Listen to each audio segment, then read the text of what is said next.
तो ये कहानी है जोई नामी एक लड़की की, जिसे उसकी मॉम खाना खिला रही है। देखने को मिलता है कि जोई की एक टांग नकली है और उसकी आंखों पे एक पट्टी बंधी रहती है। उसकी मॉम खाना खाते हुए भी उसे यही बता रही थी, जोई चाहे जो कुछ भी हो जाए तुम अपनी आंखों से कभी पट्टी मत उतारना। इनकी इन्हीं बातों के दौरान जोई के डैड भी घर आ गए। वो इन दोनों पे गुस्सा थे क्योंकि ये दोनों आज घर से बाहर गए थे। जोई के डैड को लगा कि इन दोनों ने घर से भागने की कोशिश की है और इसी गुस्से में वो जोई की मॉम को मारने लगे। जोई से सहा नहीं किया और उसने अपनी मॉम को बचाने के लिए अपनी आंखों से पट्टी उतार दी। हालांकि जोई की मॉम उसे मना भी करती रही। फिर अचानक न जाने क्या हुआ, जोई के डैड उल्टे कदमों घर से बाहर निकल गए और खुद ही फिर सड़क के दरमियान में जाकर अपनी गर्दन मोड़कर अपनी जान ले ली। ये सब देखकर जोई की मॉम तो जैसे पागल ही हो गई। उन्होंने जोई को प्यार से गले लगाया और फिर आहिस्ता आहिस्ता हाथ उसके गर्दन तक ले जाकर उसका गला दबाने लगी। अपने आप को बचाने के लिए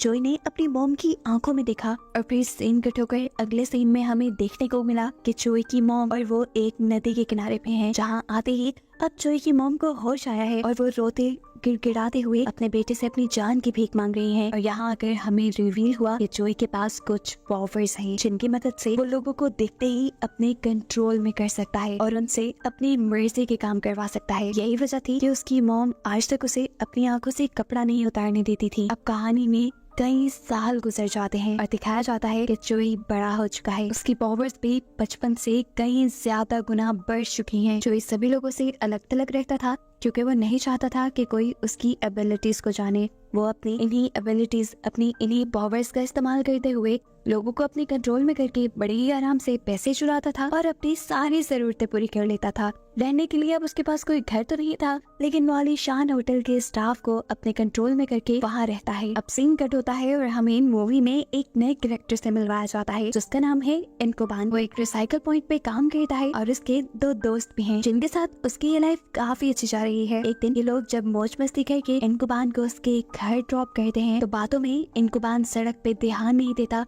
और सामने से आता हुआ ट्रक से कुचल जाता है। इतने बड़े एक्सीडेंट के बाद भी हैरान कुन तौर पे इनकुबान की जान बच गई थी, लेकिन उसे बहुत चोट आई थी। पर डॉक्टर्स उसके लिए ज्यादा फिक्रमंद नहीं थे क्योंकि इनकुबान बहुत जल्दी रिकवर कर रहा था और ये उनकी हिस्ट्री में पहली मर्तबा हो रहा था। 2-4 दिनों में ठीक होकर इनकुबान जब वापस अपने काम पे जाता है तो उसे पता चला कि उसकी जॉब जा चुकी थी। ये सुनकर वो टूट गया, लेकिन उसने हार नहीं मानी और एक नई जॉब की तलाश में लग गया। ये नई जॉब उसे मिली एक छोटे से स्टोर में, जहां उसे चीजों की रखवाली करनी थी। शॉप का ओनर बताता है कि आए दिन उनकी दुकान से चोरी हो जाती है, लेकिन सीसीटीवी कैमरास में कोई चोर नजर नहीं आता। इनकुबान को बस अब उनकी शॉप की रखवाली करनी थी। अगले दिन यहीं पर इनकुबान को यांग नाम की लड़की मिलती है, जो कि शॉप ओनर की बेटी थी। बातें करते हुए इन दोनों की काफी अच्छी अंडरस्टैंडिंग हो गई। कुछ दिन ऐसे ही गुजरते रहते हैं। फिर एक दिन इनकुबा से मिलने के लिए उसकी दोस्त उसी की शॉप पे आ जाते हैं, जिनसे मिलकर इनकुबा बहुत खुश हुआ था। साथ ही इनकुबा के बॉस पे ये सभी मिलकर बातें करने लगे कि एकदम से वहाँ पर आ गया जोई। जोई ने आते ही सब लोगों को एक साथ अपने कंट्रोल में कर लिया, क्योंकि जैसा हम जानते हैं कि उसकी पावर्स पहले से कई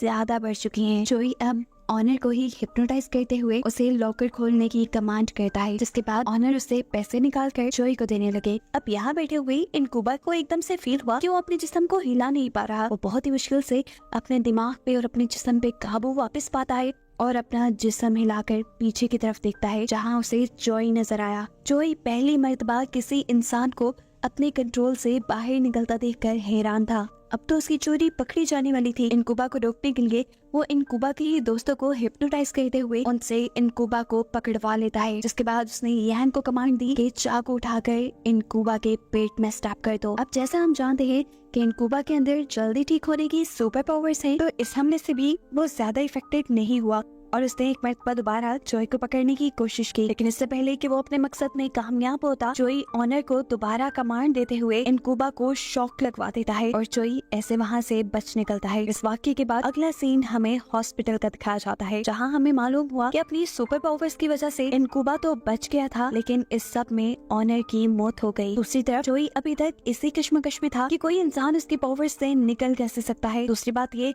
कि आज उसकी पावर्स ने बहुत बड़ा नुकसान कर दिया था। एक आदमी का मर्डर कर दिया था, जिस मर्डर को भी अब उसे छुपाना था। इसीलिए रात के अंधेरे में वो चाहता है उसी शॉप की सीसीटीवी फुटेज चुराने, जो फुटेज उससे पहले इनकुबा और उसके दोस्त भी वहाँ चुराने आ चुके थे, क्योंकि इनकुबा वो पहला इंसान था जो चोई की हकीकत जान चुका था और चोई की हकीकत सबको बताने के लिए उसे ही फुटेज चाहिए थी। इस मर्तबा चोई अकेला नहीं आया था, बल्कि वो अपने साथ बहुत सारे लोगों को अपने कंट्रोल में करते हुए लेकर आया था। जो कुछ भी हुआ था वो इनकुबा के दोस्तों को भी पता था और वो ये भी जानते थे कि चोई इंसानी आदमियों के जरिए उनके ऊपर हमला करवा सकता है। इसी के डर से वो दोनों वहाँ से भाग जाते हैं, लेकिन इनकुबान वहाँ से नहीं भागता और सीसीटीवी फुटेज चुराकर वहीं पर छुप जाता है। अब चोई को भी इनकुबान के यहाँ होने का अपनी पावर्स की वजह से पता चल जाता है और वो सीसीटीवी फुटेज उससे लेने के लिए उस पर हमला करना शुरू कर देता है। लेकिन इनकुबान बचकर बाहर अपनी वैन में आ गया। यहाँ आकर उसने देखा कि अब चोई बिल्कुल अकेला था। अब वो उसके ऊपर हमला करने की भी कोशिश नहीं कर रहा, ना ही उससे लड़ने की। और तब वो ये बात समझ गया कि चोई को हमला करने के लिए लोगों की जरूरत होती है। मौके का फायदा उठाकर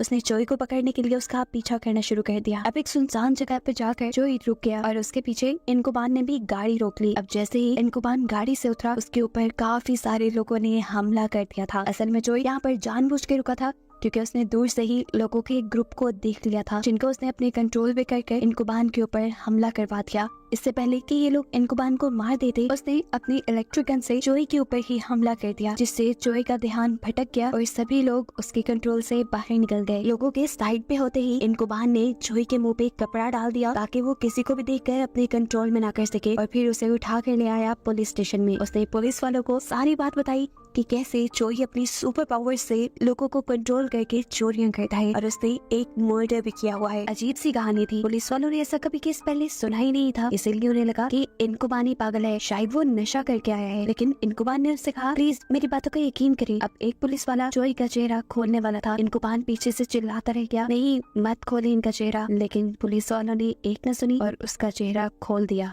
और ऐसे फौरन चोई ने उन सबको अपने कंट्रोल में कर लिया। चोई सभी पुलिस वालों को अपने कंट्रोल में करते हुए इनकुबान के ऊपर हमला करवा देता है, लेकिन किसी तरह बचकर वो पुलिस स्टेशन से बाहर निकल आया। चोई को अब इनकुबान से खतरा महसूस होने लगा था। वो इनकुबान को मारना चाहता था, इसलिए उसने इनकुबान का पीछा किया, जो कि अब एक रेलवे स्टेशन पे आ चुका था। यहाँ पर चोई एक साथ रेलवे स्टेशन पर खड़े हुए सभी लोगों को अपने कंट्रोल में कर लेता है, लेकिन फिर भी इनकुबान उसे कहीं नजर नहीं आया। इनकुबान को ढूंढने के लिए उसने एक औरत को कमांड दी अपना बच्चा चलती ट्रेन के आगे फेंकने की। वो जानता था कि इस बच्चे को बचाने के लिए इनकुबान जरूर आगे आएगा और उसकी सोच के बिल्कुल मुताबिक हुआ भी ऐसा ही। इनकुबान उस बच्चे को बचाने के लिए सामने आ गया।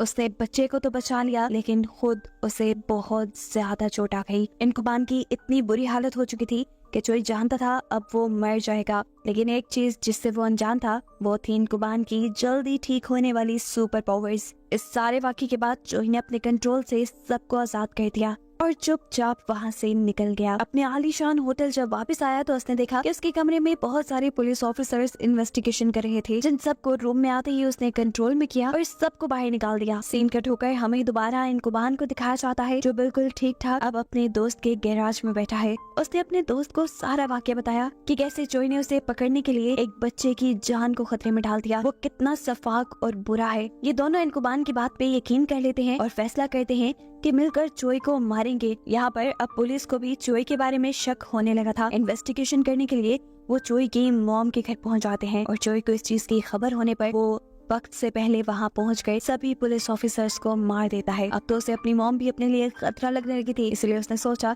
कि वो अपनी मॉम को ही मार देगा। लेकिन जब उसने अपनी मॉम के ऊपर गन पॉइंट की तो उसकी आंख में आए आंसुओं ने उसे रोक दिया। जाते हुए वो अपनी मॉम के लिए कुछ पैसे भी छोड़ के गया, जो उसने थोड़ी ही देर पहले चुराए थे। यहाँ पे हमें पता चला है कि चोई को मारने के लिए इनकुबान के एक दोस्त ने एक ऐसी वैन डिजाइन की है जिसकी बैक पे फ्लैश लगे हैं, ऐसे फ्लैश जिससे कुछ देर के लिए चोई को अंधा कर सकते हैं और उसके कंट्रोल से बाहर निकलकर उसे पकड़ सकते हैं। इसी मिशन और प्लान के चलते ये लोग चोई को ढूंढने के लिए निकल गए। अभी चोई उन्हें मिला नहीं था कि इनकुबान के रास्ते में आंख लग गई और फिर उसकी आंख खुली गाड़ी में आने वाले जोरदार झटके की वजह से, और उसने देखा कि उसका एक दोस्त उसके दूसरे ड्राइव करते हुए दोस्त के ऊपर हमला कर रहा था। ये देखते ही वो समझ गया कि ये काम चोई का है। चोई ने इन्हें कंट्रोल में किया हुआ है और वो कहीं दूर से इनके ऊपर नजर रखे हुए है। इनकुबान उसे ढूंढने के लिए गाड़ी से उतर गया। दूर से चोई दिख भी गया जो एक बिल्डिंग के अंदर जा रहा था उसे पकड़ने के लिए। वो भी जब बिल्डिंग के अंदर गया तो उसने यहाँ पर आके देखा कि चोई ने बहुत सारे लोगों को अपने कंट्रोल में किया हुआ है।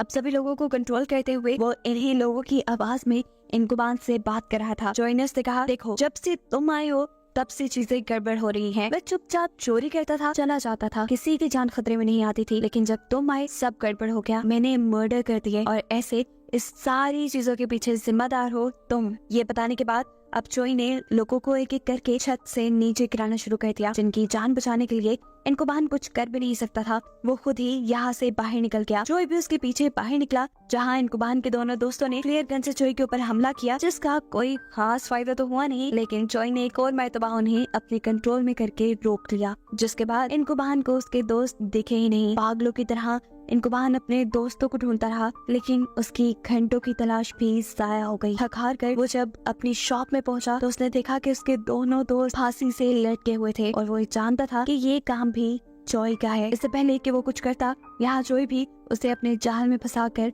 फांसी से लटका देता है और खुद तीनों को मरता छोड़कर यहाँ से बाहर निकल जाता है। इनकुबान भी मर ही जाता, लेकिन किस्मत से उसे पास पड़ा एक कटर दिख गया, जिसकी मदद से उसने रस्सी तोड़कर अपनी जान बचा ली। लेकिन वो अपने दोस्तों को नहीं बचा पाया और इस वजह से वो बहुत दुखी था। अब इससे पहले चोई कोई और गड़बड़ी ना कर देता, वो चोई को रोकने के लिए जैसे ही बाहर गया तो उसने देखा कि चोई यांग की गाड़ी में बैठ चुका है। उससे लिफ्ट मांगते हुए वो समझ गया कि अब यांग की भी जान खतरे में है, इसलिए वो इन दोनों का पीछा करता है। पीछा करते हुए उसने बहुत मर्तबा यांग को रोकने की कोशिश भी की, लेकिन चोई ने उसे पहले से ही अपने कंट्रोल में किया हुआ था। सड़क पे चोई इनकुबान को रोकने के लिए सड़क पे मौजूद सभी ड्राइवर्स को अपने कंट्रोल में करके एक टाइम पे उनसे ब्रेक लगवा देता है, ताकि वहाँ बहुत बुरा एक्सीडेंट हो और इनकुबान मारा जाए। लेकिन उसके मरने से पहले ही उसे अपनी गाड़ी के अंदर अपने दोस्तों की सोल दिखाई दी, जिन्होंने उसे एक स्पेशल बटन के बारे में बताया, जो बटन दबाते ही गाड़ी किसी रॉकेट की रफ्तार से एक्सीडेंट होने से पहले ही वहाँ से निकल गई। इसके बाद हमने देखा कि चोई